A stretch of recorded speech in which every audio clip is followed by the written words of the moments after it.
bonjour et bienvenue sur ce nouvel épisode d'Economics. J'espère que vous allez bien, que vous avez bien profité de cette semaine. Nous sommes le dimanche 26 mai et on est parti pour notre tour d'horizon de l'actualité économique à retenir cette semaine. Notez que ce podcast est soutenu par Quorum l'Épargne. Cette entreprise indépendante comprend l'importance cruciale pour chaque investisseur de bien saisir les enjeux de ses choix financiers. Pour cela, il est essentiel d'être bien accompagné et de trouver un placement adapté à son projet et à ses besoins. Depuis 2011, Quorum l'Épargne a aidé 120 000 nouveaux épargnants à investir 7 milliards d'euros dans des produits d'épargne compréhensibles et performants, tout en étant connectés à l'économie réelle. Je précise que ces placements comportent des risques spécifiques, notamment celui de la perte en capital. Je suis très heureux car nous partageons une mission commune, déjargonner et vulgariser les principes de l'économie pour rendre l'épargne accessible à tous. Ce podcast parraine ceux qui décident de rejoindre Quorum l'Épargne. Si vous êtes intéressé par leur offre et que vous répondez aux conditions du parrainage, donnez le code COSMOS, COSMOS, pour bénéficier d'une récompense de bienvenue. Allez, maintenant on est parti pour notre tour d'horizon de l'actualité économique et on commence avec la Chine qui investit massivement dans l'or. Alors le cours de l'or est en hausse de plus de 18% depuis le début de l'année et a même flirté avec les 2440 $ ce lundi 20 mai. Et depuis novembre dernier, c'est même une envolée de 48% qu'inscrit le cours du métal précieux. Selon les données du World Gold Council, la Banque populaire de Chine a augmenté consécutivement ses réserves d'or au cours des 16 derniers mois. En 2023, l'Empire du Milieu a acheté plus d'or que toutes les autres banques centrales du monde avec 225 tonnes de plus, soit environ un quart des 1037 tonnes achetées. Mais alors pourquoi la Chine achète-t-elle autant d'or? Alors déjà, la Chine dépend fortement du dollar américain pour ses échanges commerciaux avec le reste du monde. En tant que monnaie de réserve mondiale, la plupart des matières premières sont libellées en dollars et plus de la moitié du commerce mondial s'effectue en utilisant le billet vert. Le pays a donc naturellement accumulé ces dernières années d'énormes réserves de change, principalement en dollars, et dans ce cadre, elle convertit un bon nombre de ces dollars en or. D'autant plus que Pékin craint d'être devenu trop dépendant du billet vert. D'ailleurs, la Chine a progressivement réduit ses avoirs qui ont diminué de plus d'un tiers depuis 2011 pour atteindre environ 800 milliards de dollars. Le pays des BRICS, dont la Chine fait partie, s'inquiète de la manière dont Washington utilise le dollar comme arme pour préserver sa position économique et géopolitique mondiale. En fait, la position du dollar permet aux États-Unis d'emprunter de l'argent à un coût bien inférieur. Et Washington peut également utiliser la monnaie comme outil diplomatique, par exemple pour imposer des sanctions à la Russie, l'Iran et à la Corée du Nord. Les dirigeants chinois craignent que le pays ne soit confronté à des restrictions américaines similaires s'il décidait de déployer davantage ses muscles militaires, notamment autour de Taïwan, ou si la guerre commerciale avec Washington s'aggravait. Pour la deuxième actualité, on s'intéresse à l'implant cérébral de Neuralink sur son premier patient qui a subi des dysfonctionnements. Alors en janvier de cette année, Nolan Darbog, un homme quadriplégique de 29 ans, est devenu le premier patient humain de Neuralink. Depuis, il a été en mesure de contrôler une souris d'ordinateur par la pensée et même de jouer en ligne aux échecs et à Mario Kart avec ses amis. Le problème étant que la majorité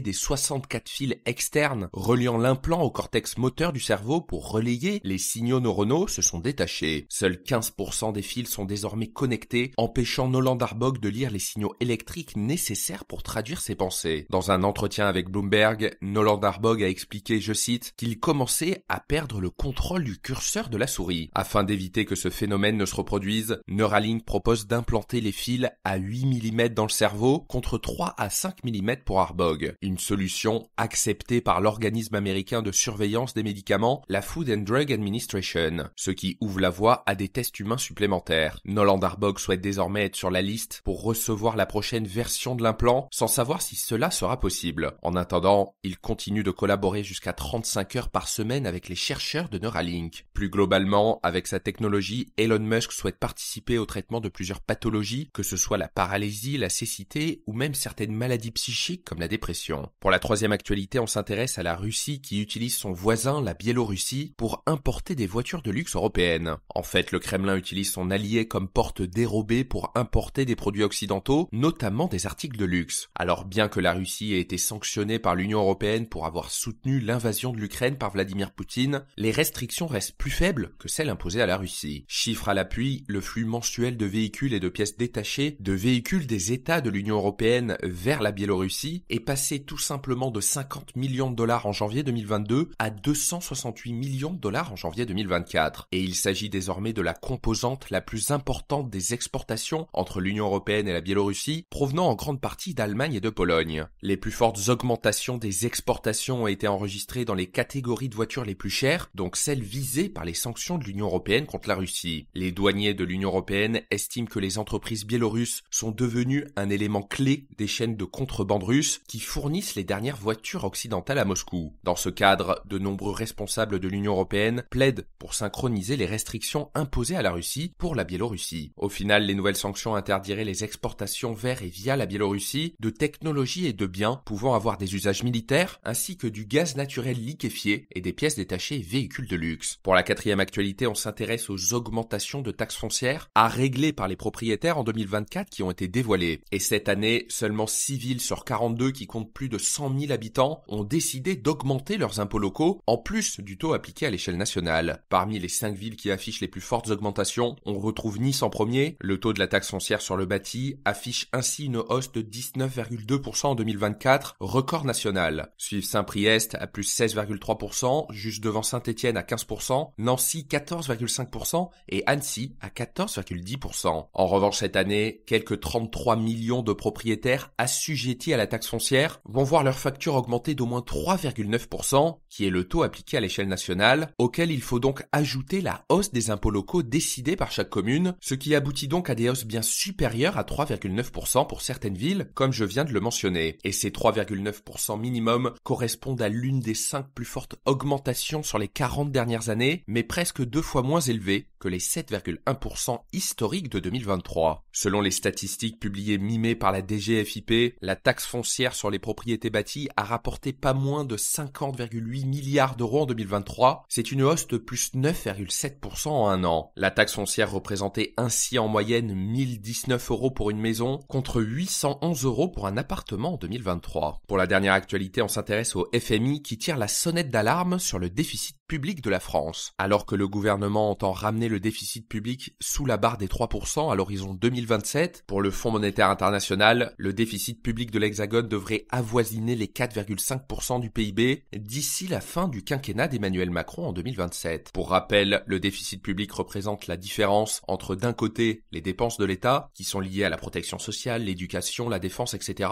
et de l'autre les recettes de l'État, c'est-à-dire les impôts, les taxes et cotisations sociales. Naturellement, lorsque les dépenses sont supérieures aux recettes, il y a déficit, ce qui est le cas de la France. Et dans ce contexte tendu pour les finances publiques, le FMI appelle la France à mettre en place de nouvelles mesures dès 2024 pour ramener la dette sur une trajectoire descendante. Pour l'institution, le déficit public de l'Hexagone devrait atteindre 5,3% en 2024, quand le gouvernement de Gabriel Attal mise sur 5,1%. Plus globalement, le FMI préconise de réaliser des économies en ciblant les allocations chômage et les dispositifs de soutien aux travailleurs et aux entreprises, ou encore de réformer les dépenses fiscales. Car le FMI explique, je cite, « En l'absence de mesures supplémentaires, la dette atteindrait 112% du PIB en 2024 et augmenterait d'environ 1,5 point de pourcentage par an à moyen terme. Pour atteindre son objectif de 5,1% de déficit en fin d'année, 20 milliards d'euros d'économies vont devoir être trouvés. Et c'est déjà cette somme de coupe budgétaire qui est annoncée pour 2025. L'été s'annonce donc d'ores et déjà chaud, voire brûlant dans les couloirs de Bercy. Merci d'avoir écouté ce podcast. Pensez à mettre une note sur la plateforme sur laquelle vous l'écoutez, ça m'aide énormément à faire connaître ce podcast à de nouvelles personnes. Merci et on se retrouve dimanche prochain pour un nouveau tour d'horizon.